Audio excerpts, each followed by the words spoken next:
Thank you for coming. First off, before I get started, I wanted to thank the committee who worked on revising both our Constitution and bylaws. They were Judy Evans, Russ Hilliard, and Mark Beliveau. Russ isn't able to be with us today. He is out of town. So you have Mark and I here to share with you what the revisions consist of. One thing I wanted to note is that we passed the Constitution on this past January, and due to an oversight on our part, there was a section that the Synod made us aware of where we had to choose the role of what we would consider an associate member of the church here. And I'm just going to read the sentence, and I wanted to let you know that we're going to, pick the word that is designated here, and we'll have to re-vote on the Constitution next January because we have to insert this additional detail. In the Constitution for associate members, it says associate members are persons holding membership in either, and then what we misunderstood is we had to either check ELCA, Lutheran, or Christian congregations who wish to retain such membership but desire to participate in the life and mission of this congregation. And the council fully supported choosing Christian versus ELCA or Lutheran for an associate member. So that will be added to the Constitution to vote on next January. And if you want more information on it, I can show you where it is in the Constitution as well. So now we're going to go back to the bylaws. The bylaws were last revised in 2005. I will address the changes that relate to membership and the duties of the council officers. And the changes of the officers basically reflect how we practice right now as a council, and is a large part due to us decreasing in size. But I will get to that more at the end. The other thing that's changed throughout the bylaws is a terminology. Instead of, it used to be written as church council, and the ELCA is now changing that terminology to congregation council instead of church council. So you'll see that change throughout the bylaws. Okay. The purpose of this is simply to update to our best practices in the church right now. I'm sorry we don't have our slideshow, but Mark will start and kind of give you what pages and what numbers to look at as he begins to review the financial aspect of the work that was done on the revisions. Thanks, and thank you all for being here. So the proposed revisions that I'm going to focus on this morning really got their impetus at the last annual meeting, really arose out of the January 2024 annual meeting. And the first, so an example, you might remember if you were able to be at the meeting, the congregation voted, at the recommendation of the council, the congregation voted to repurpose the part. So we had an account, something we call an in and out fund, and we'll talk about that more. We had an account called the parsonage account, and it had about $55,000 in it, and the council was recommending that it be changed to the property maintenance fund. And so that the council properly brought it to the annual meeting, and the congregation voted in favor of making that change. And during the discussion on that motion, there was some confusion, which is normal. And but people asked, is there a process that's written down in our organizational documents that helped guide some of these moving of funds and changes. And we realized that there was not anything written down, and it would be a good idea to memorialize these types of issues for future congregations and future councils to create consistency and a continuity of practice. So that was kind of one of the motivating factors for proposing these. So the first thing that we did was we're proposing a new section 12.08 that simply says, it's one sentence, it says the Congregation Council may approve the repurposing of an existing fund for subsequent congregational vote. And that's exactly what we did this past January. Came to you, let's repurpose the parsonage account to the property maintenance fund. It was approved. So now, just add this simple sentence to make it clear that that's how you take that step to do that. The next thing that I wanted to share, and as I go through this, just wave or speak up if you have a question or a comment, because it's meant to be a discussion. So the second thing that really arose out of last year's meeting was the repurposing or redesignating of the in and out funds. And It's page 4. okay, page 4. Okay, my page. Okay, yeah, I'm going to start with 1205 though. Okay, you already did that. Okay. No, I did 1208. Okay. Yeah.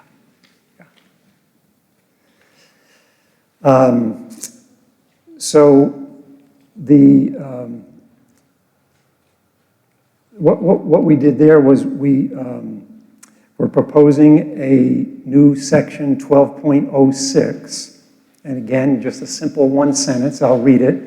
It says the Congregation Council may approve the establishment of one or more in and out funds.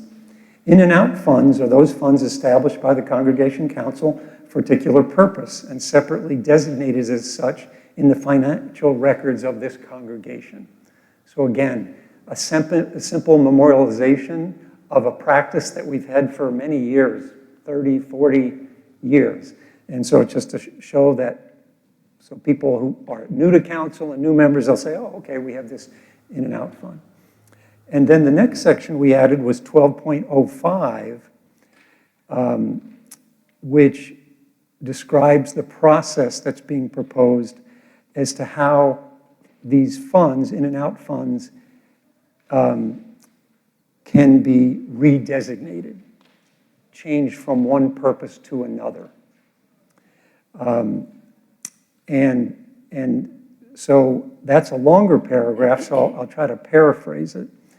It basically says that when the council has determined that a particular program or ministry or activity within the church is no longer active or is no longer viable, essentially just not happening, that activity is no longer being engaged in, and that there are funds that have been set aside for that ministry, program, or activity, and that those funds, if they're in the amount of $5,000 or less, the Congregation Council can vote to redesignate that money from one fund to another, as long as that fund that the money's being moved to is for a similar purpose. Okay? Now, the provision 12.08, so there's two things going on here. There's a repurposing of funds. That means changing their purpose entirely. That requires a congregational vote. And then there's a redesignation of funds. And we've created a two-step process. The council can redesignate the use of those funds if the program that they were designated for is no longer active, it's become dormant or just its useful life has ended, and that there's money allocated and it's $5,000 or less, the council can look among the funds and programs in the church and say, let's redesignate that $4,000 or $5,000 or $100, whatever the amount may be, and move it over to this ministry, which is similar. It has a similar purpose, a similar objective.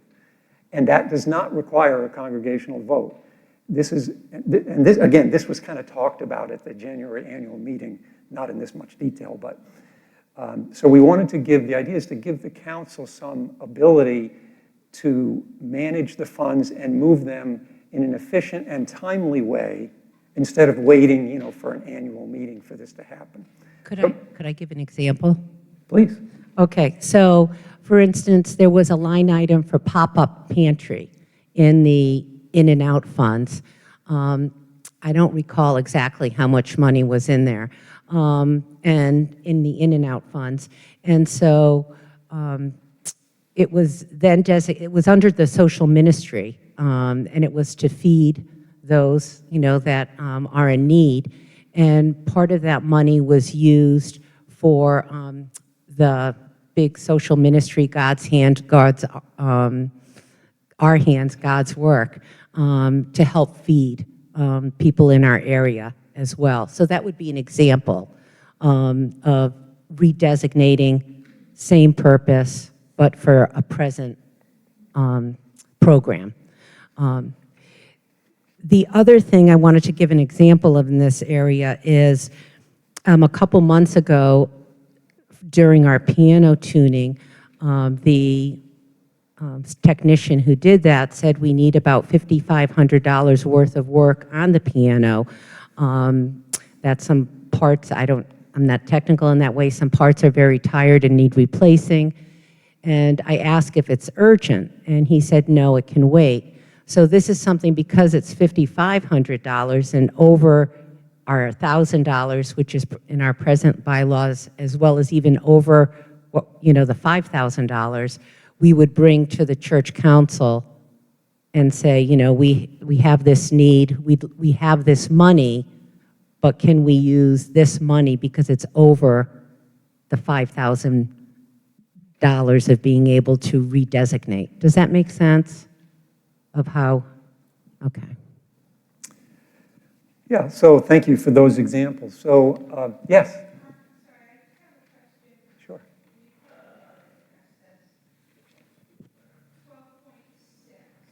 12.6, okay.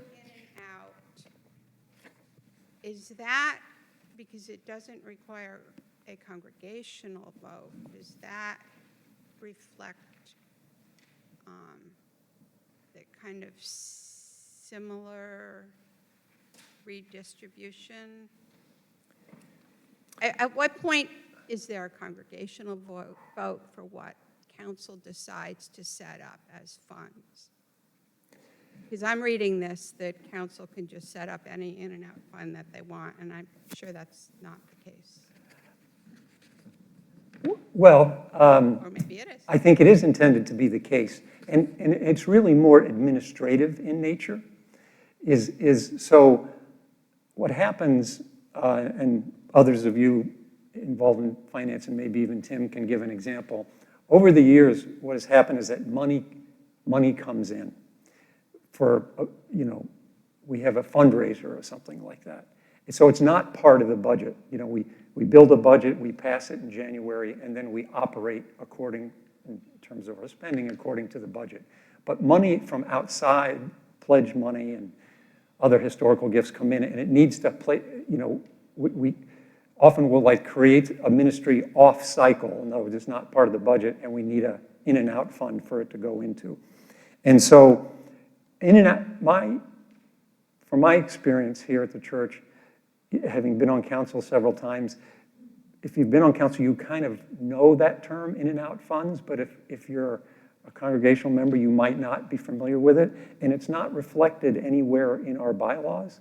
So I wanted to, the idea was, let's have some language in there that actually memorializes or documents what we've been doing for over 40 years. So that was the idea behind it. Does that sound right, Tim?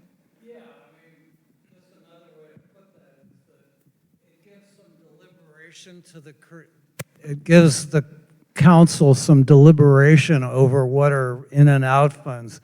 At times, the in and out funds have been a really large list of miscellaneous in and out funds, and I think this is a smart thing to do because it says the council will look at a proposed in and out fund and say, yes, that's within consistent to the ministry, and we should set that up. But no funds go into that unless people give to the purpose or whatever. Right. So We used makes to. sense. I don't really have an example of it, but Well, something you just said reminded me of something.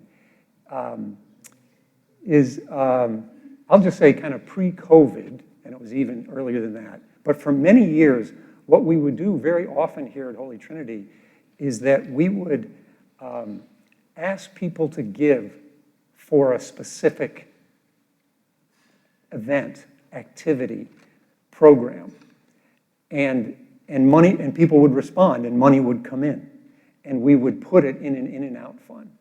We don't really do that as much anymore, and I can't really tell you why we do or do not, but that used to be very common, and I know Kirk Kasich, who was a longtime treasurer, Tim Altoff, longtime treasurer, we had to kind of create these, and we'll hear from our current treasurer. One of them, an example, is the organ fund. We set up a fund to get the new organ, and so that's one where it's not part of the budget, but it is an in and out fund to gather the money, and so it sits in one place on the balance sheet and the profit and loss statement. And then when we go and buy something, then that's where the money comes from. Part of the problem on the flip side is then money never comes out of it. So there's still a line item for the organ fund now. So this is an effort to try to clean up or create the process and then try to clean it up on the backside so that money doesn't sit there for 10, 20, 30 years. Does that answer your question? Is that helpful? Thanks. I have talked to a number of other congregations, many other congregations, and none of them use something called in and out funds. I think in and out funds is just a, I don't think it folds into the financial statements of the church, and they're all in and out funds. I mean, everything comes into the church and it goes out of the church. And so that's kind of what they don't, it's just, I don't know, when you look at, I tried to get the annual statement from the annual meeting in January and I couldn't, but there's no designation. There's no way you can just see what was the total income and what was the total outgo and what's left. And that's why I also have a question on the item about surplus here, that if you're going to do something with the surplus, you have to designate it, or you could designate it. But what if you don't designate it? Then where does that surplus go? Because I tried to follow the annual reports for many years when I was on council, and when there was a surplus of funds, you could not track where that surplus went. It just kind of disappeared and folded into checking accounts or something. And then when there was a deficit, you didn't know where you pulled from to pay that deficit. So I just think as a general overall accounting thing, and I don't think that the budget should be changed. When the congregation approves a budget, they're approving the major expenses for the year. And I don't think that a change to that plan should be allowed to take place for a $5,000 amount. So this is, Dave, what we're doing, this is not a change. This is what we're doing. We've been doing what this is proposing for the 41 years I've been at this church. And what Tim and I observed after the last annual meeting was it appeared that some of the folks in leadership position weren't following what had been followed for a long time, and we realized that it would be helpful to put some of these things in writing for future use. And the in and out fund, your comments are very much appreciated with regard to, you know, the overall budget and surplus and things like that. I'm not involved in that, and that's a good comment for Dan to hear, and maybe you guys can chat about that or in terms of the financial report and what they share or don't share.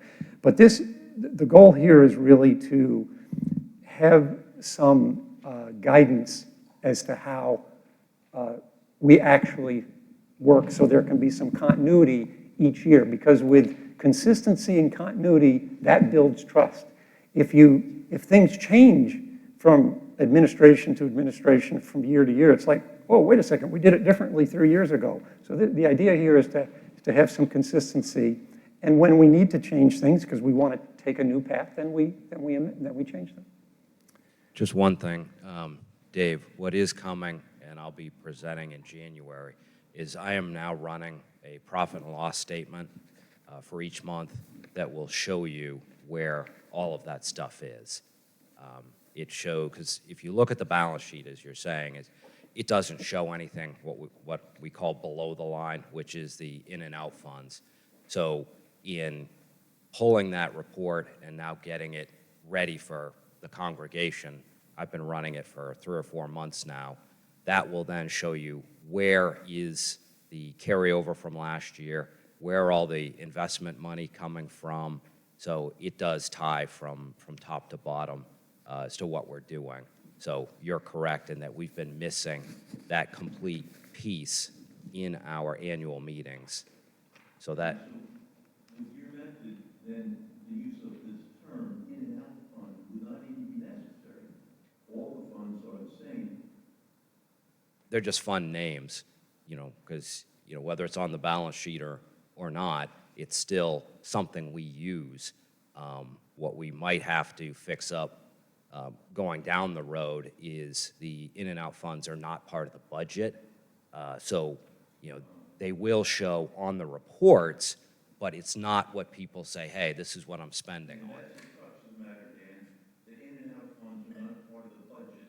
So the congregation votes on the budget, but then the in and out funds can be handled separately, apart from what the congregation votes on for the budget for the year in January. That is true, and I will also say the flip side is also true, is that money can just sit there. Because, you know, you look at the trip to New Orleans, that the money for that was raised 10 years ago. So it may not be, you know, and obviously it was voted on at that time to go into that account, but it doesn't have the same level. And when I was treasurer before, I tried to get folks that were running those groups to be able to spend the money. Because when you're looking at what's on the top and you say, okay, this is my budget, okay, I'm going to spend that, and then I come to you and I say, no, you've got another $4,500 below the line, I want you to spend this too. So that's, I think, where the confusion comes in, is when was it approved to go in, and then what's the mechanism to get it back out? So, Dan, part of your reporting, will you report on the disbursements during the year on these in and out funds? So I was pretty clear you're going to show the balance sheet balances, beginning balance and the ending. The other thing, though, is during the year we make disbursements out of the in and out funds to the various organizations and purposes these were set. In the past, we used to report that out once a year to say, so much was given to this organization, so much was sent to Tanzania, food program, et cetera, et cetera. So the actual, as you say, the income statement part of it, where we actually are reporting what was dispersed, because that's an interesting thing to the congregation to say, hey, what I gave to ended up giving this organization $3,500 during the year. That's actually a useful reporting mechanism because it shows, you know, where the money went during the year. It's something to consider as part of that. I don't know, maybe you meant that. Well, I know in the end, when I was on before, one of the things we would do is come up with a summary at the end showing where all those monies went. And so if that hasn't been kept up, I will dig up an old one and recreate it, because it's good for the congregation to see all the money that we give or that goes other places other than just the budget, because we are, as Pastor said earlier, a very generous congregation, and a lot goes to whether it be Tanzania or other places in need. So I'll get that going again for January if that one was not. Thank you. Oh, is there another comment? Yeah.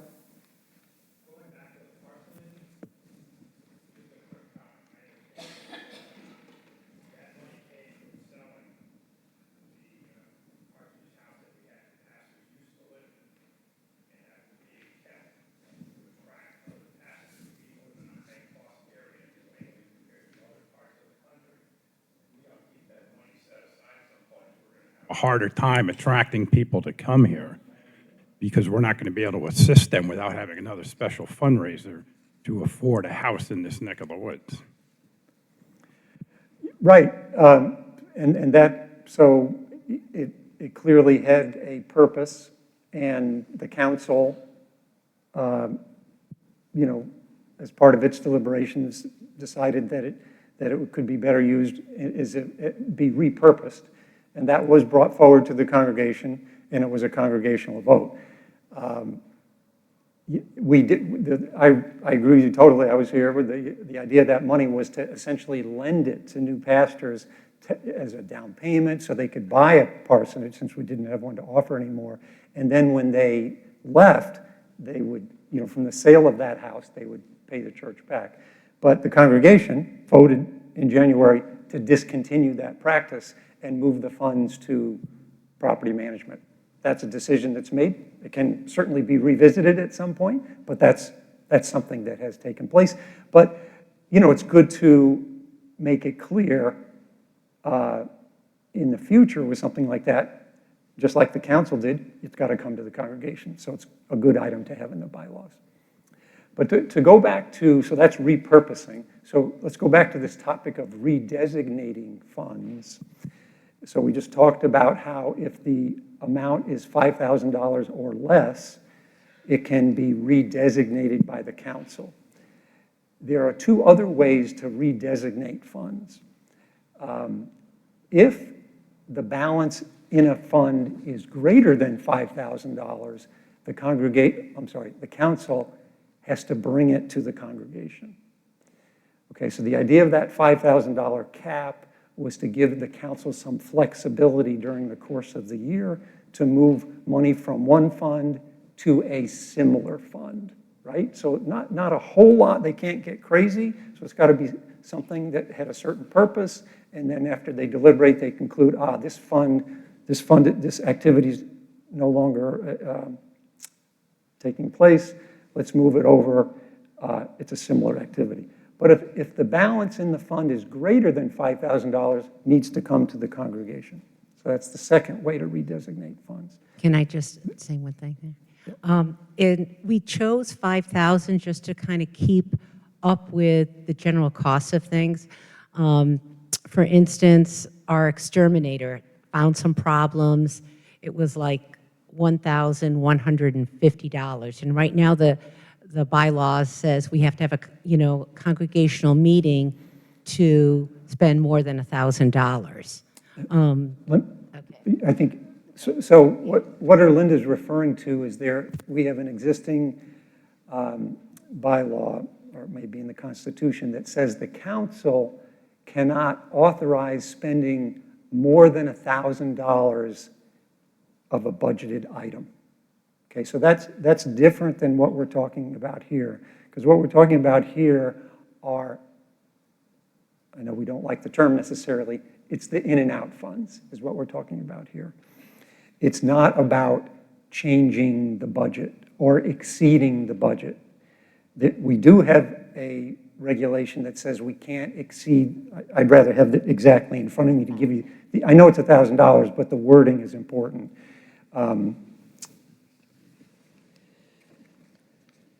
I think I have it here handy.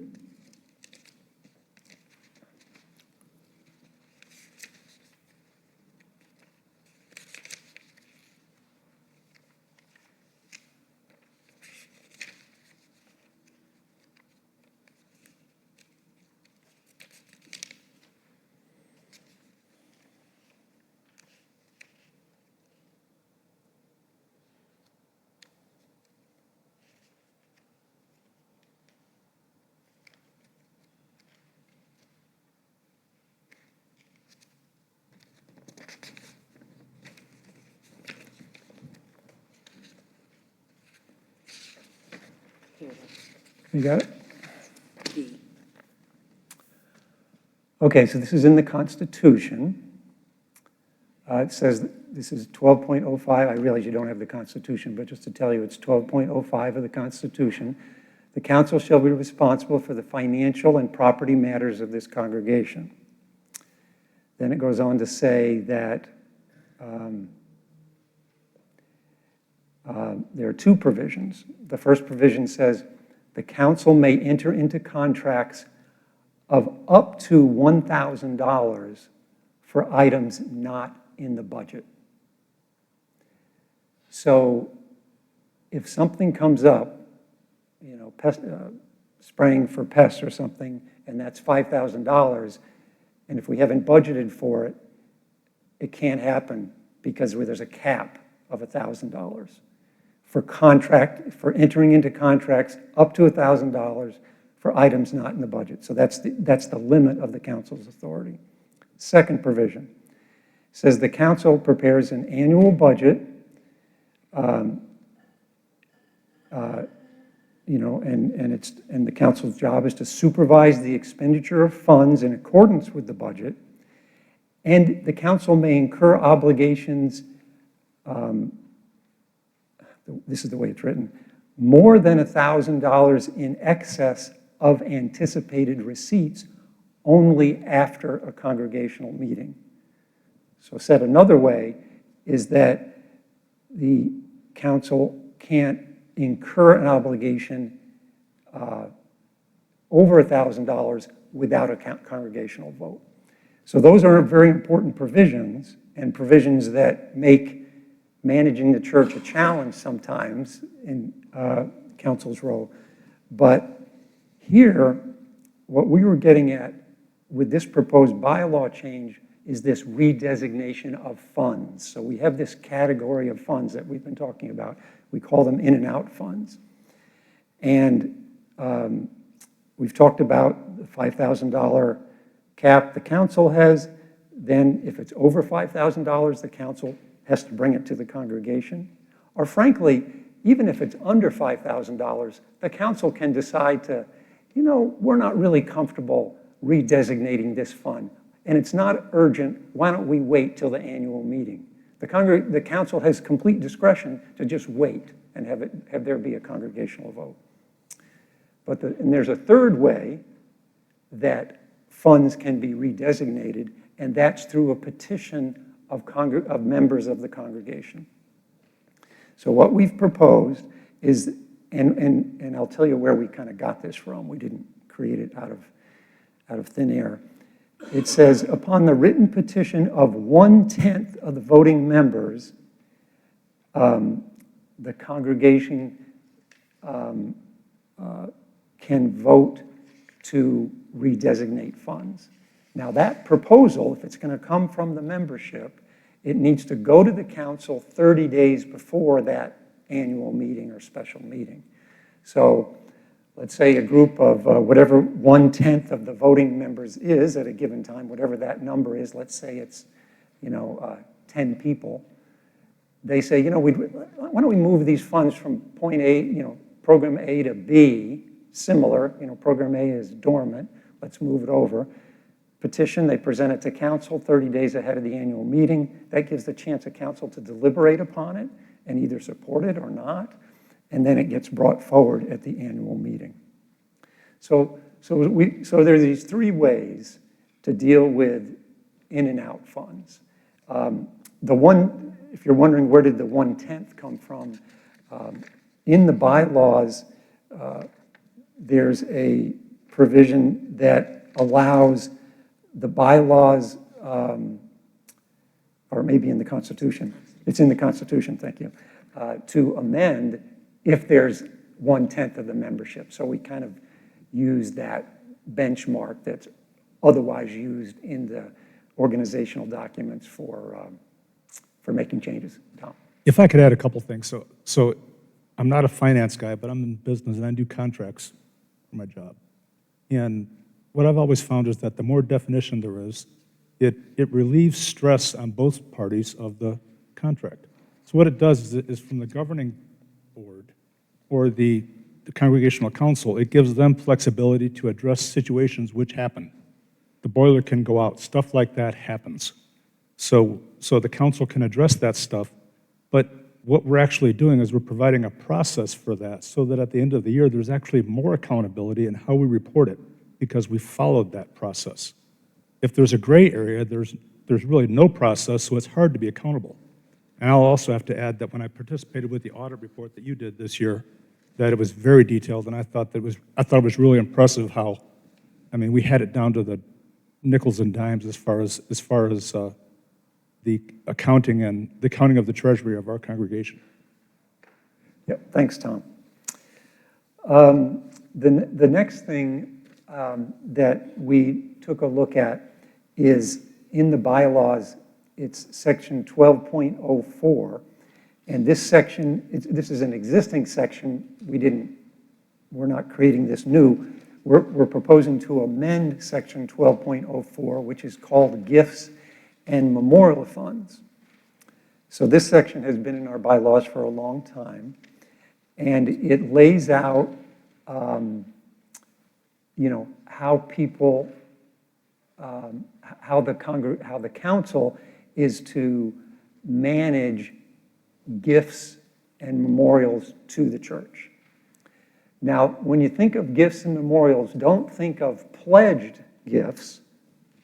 Very apropos, today's Stewardship Sunday, so people will be making pledge, I'm going to try to give, $1,000 this year to the church, and you do your best to fulfill that pledge. These are over and above your pledged gift. These are things that a loved one who's a member of the church passes away, and the music program meant so much to the person. You tell somebody at the church, gee, I'd like to give $3,000 to the church in memory of my dad who loved the music here. And I'd like the money to be used to support the music. And so when that happens, there's a process here that needs to be followed. That gift needs to be memorialized, there needs to be a separate ledger really to track it. The date, the name of the gift, the name of the donor, the amount, the donor's intent. And it also requires the council to accept the gift. So in other words, we may not want to receive a gift if someone said, I'll give you $50,000 if you'll take out the stained glass window and replace it with brick. Well, we might say, well, I don't thank you, but no, right? We want to have an opportunity to say, we kind of like the stained glass window, we're not looking to replace it. So that's kind of a natural process. A lot of nonprofits have this same kind of format that when people give a gift, whether in memory or just in Thanksgiving, in my experience on the council, sometimes it's just, I had a wonderful year, Pastor. In my business, I want to give the church X amount of dollars. And sometimes that person has been a member, and they have a regular pledged offering they give, but they wanted to add to that. So what we've done in the past, that goes into kind of the pledged offering income. But then there's the other example I gave, loss of a loved one. And so money can come into the church. I wish this was a big problem and money was coming in all the time. It's really not that frequent. But again, so we revisited this because this topic came up at our meeting in January because we had a member of the congregation who had passed away, And I don't really have the details on it, but what I just really know secondhand is that that money came through an insurance policy. So the person who passed away named Holy Trinity as the beneficiary, so we received some money. And so that caused us to look at this process, the Bylaws Committee, to look at the process and say, where do we need to tighten it up to make it a little more specific as to what needs to be done to memorialize gifts, how are they going to be used, and all that kind of stuff. Okay, I think I have two more quick things.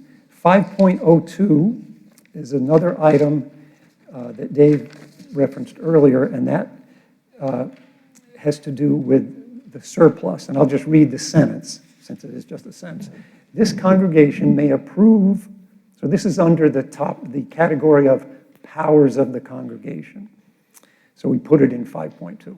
This congregation may approve the use of a year-end budget surplus, if any, at the annual congregational meeting following the year in which the surplus resulted, or at a later meeting called for that purpose.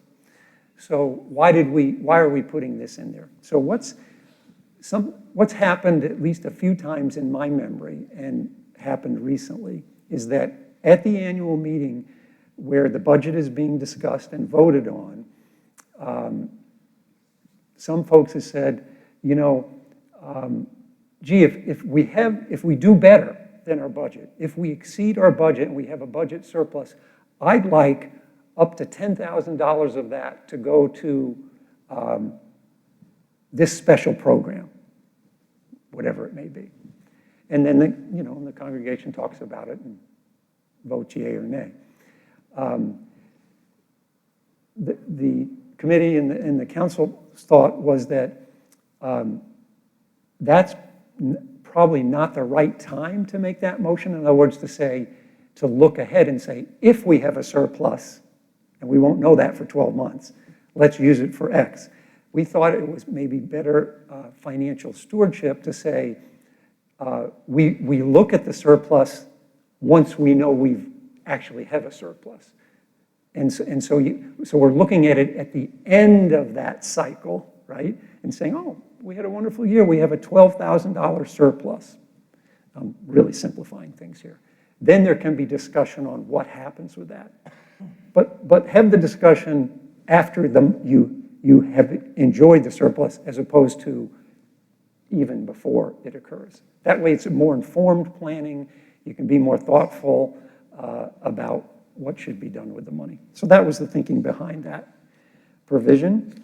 And the last thing, which we did not capture, I just spotted it this morning actually when I was reviewing things. And the Constitution, as you know, is the governing document for a congregation. And the Constitution is largely controlled by the Synod. And the Synod has mandatory provisions that we have to include in the Constitution. And the Constitution itself says a congregation may adopt bylaws. So the authority to adopt bylaws originates in the Constitution.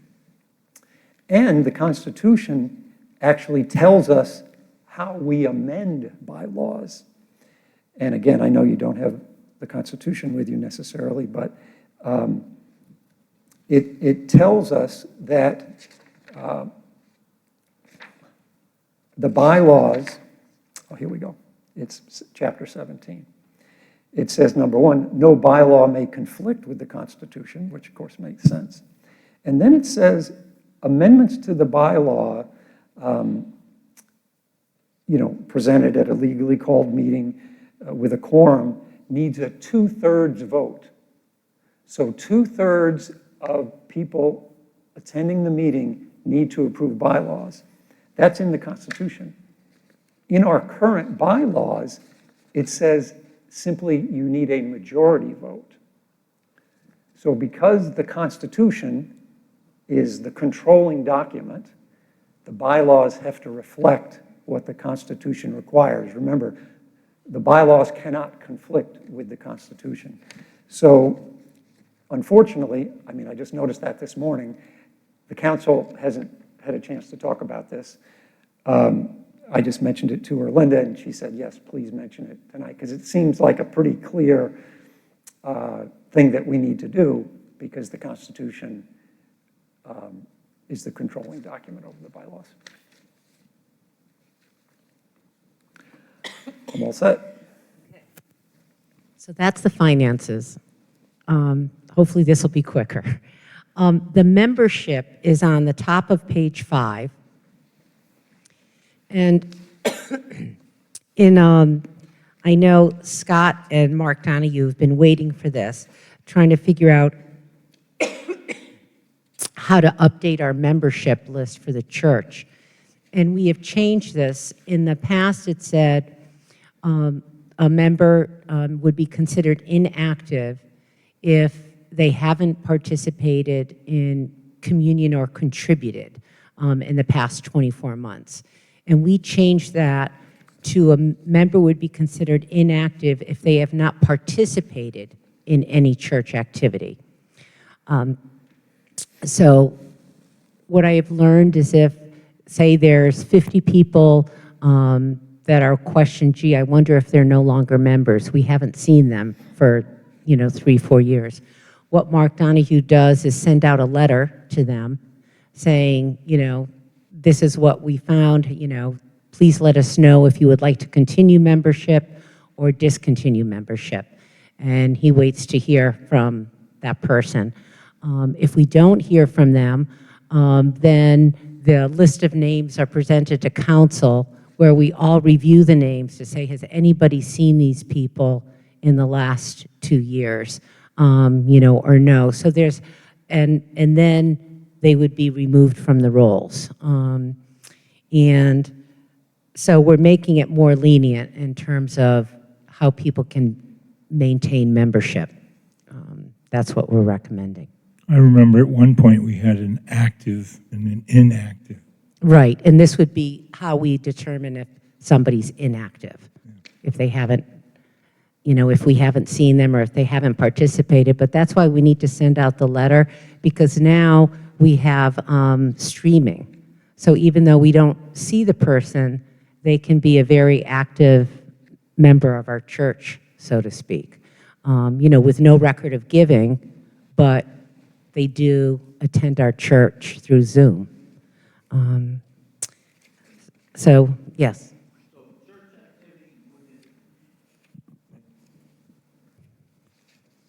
So a church activity would include attending church? Yes.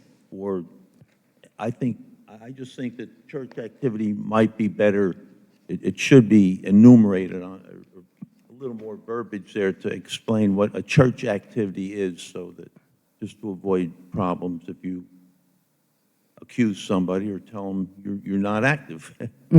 Yeah. I mean, and we could say attend church, attend soup kitchen once a year or once every 2 years. It's very,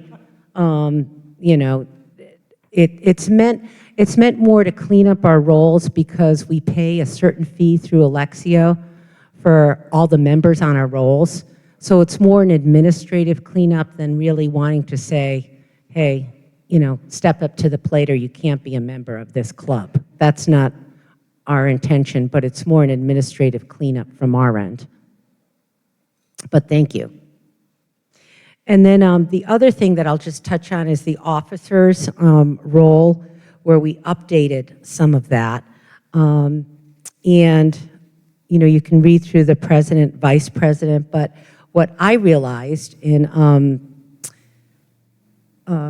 striking through, the secretary is no longer serves as a liaison between the council and property team. And what we failed, that's on page 7, what we failed to do is add that to the vice president. So presently, Russ, our vice president, is the representative of the property team on council. And the secretary it has under there is the proper use and operation of the church office, and we are moving that to president, because really the president is the one that meets weekly with Mark and kind of has that relationship in terms of office management. So again, that's more just logistically and use of time within the council. We did add the, under treasurer, on the top of page 8, just to speak of, added a couple in terms of sharing with a congregation, oversee and maintain accurate accounting and identification of all in-out funds, and reporting regularly to the congregation too.